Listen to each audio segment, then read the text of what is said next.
want you to think about the best gift you've ever gotten. How much did it affect you? How long was a novel for? I can remember one year someone adopted our family for the 12 days of Christmas. It really helped us to get through a tough year. Honestly, though, I can't remember any of the particulars about what was given us, or how long I played with the toys for. Now take a moment to think about a gift you gave someone else. Perhaps you saved to buy it, or you worked hard to make it. Can you remember the feelings of excitement and anticipation? Were you able to wait, or did you cave in and give it early? My father has this problem. He always tells everyone his Christmas gifts before Christmas because he can't contain his excitement. When I think back about the gifts I've received, it brings me joy to know I was cared for and loved.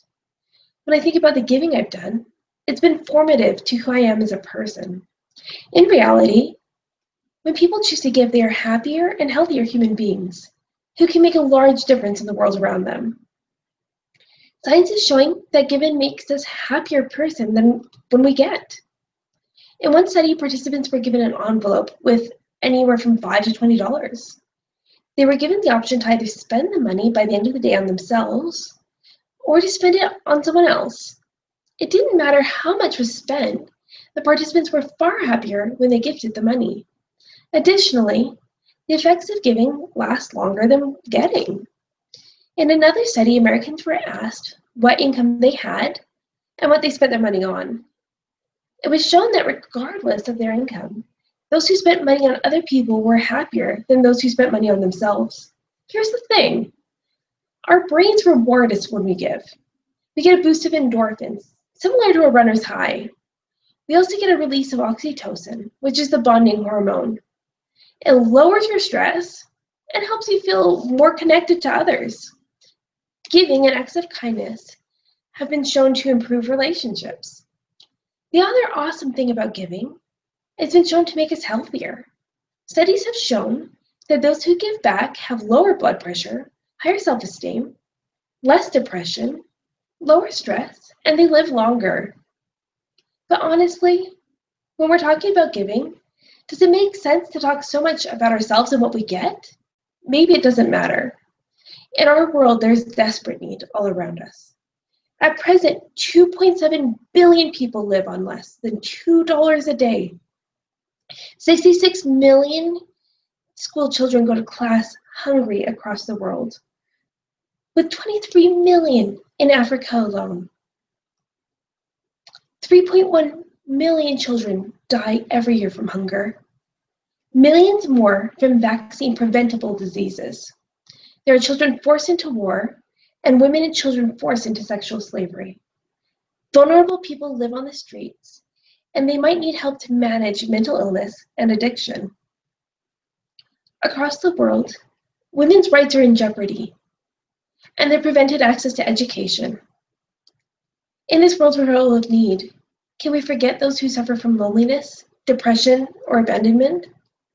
So often these are the people we go to school with, we work with, and we live next door to. When we begin to itemize the long list of need, it becomes painfully apparent why the Savior went about his life doing good and reaching out to others. He befriended the lonely, the outcast, and the sinners. He healed, he blessed, he fed. We've been commanded to do the same with an assurance that whosoever should do it to the least of these my brethren should do it unto me. Can you imagine leaving the Savior wounded, hungry, or shivering from the lack of clothing? What he's telling us here is that when we ignore the needs of the others, it is the same. The Dalai Lama tells us that happiness does not come from material things, but rather from a genuine concern for the welfare of others around us. The wise Anne Frank penned, "No one ever becomes poor by giving." Martin Luther King educates us that everyone can become great because everyone can serve. We need not fear that we don't have the resources. The widow who went to pay tithes in the temple and gave only 2 mites, or the equivalent of a couple dollars, knowing it was all she had, the Savior knew her heart and accepted it. Sometimes those that give come from the most expected places. In Montreal, A teenage boy and his brother did a social experiment.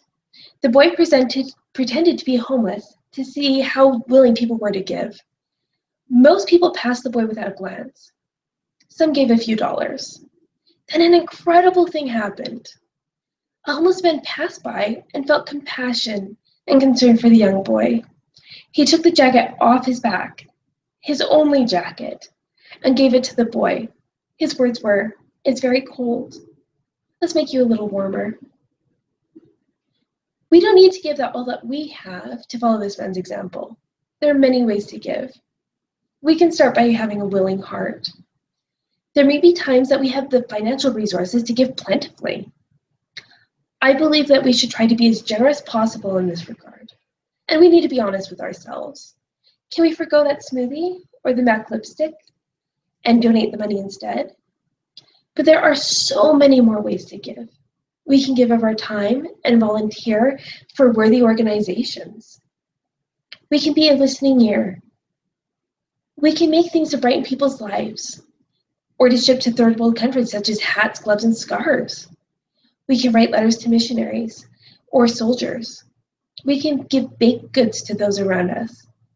As with the list of need, the list of ways to give is just as endless. It's important to be open to the Spirit and to notice those around us as we do this. Now, with these ideas in mind, I encourage you to go about doing at least one good thing in the next 24 hours. Some quick ideas are: pray to see if there's someone in need. Pay for the person in line behind you. Pick up trash the next time you're out on a walk, or invite someone who lives alone for dinner. Acts of kindness are contagious. Not only will you get a boost and feel better, others around you will be inspired to give as well. Thank you.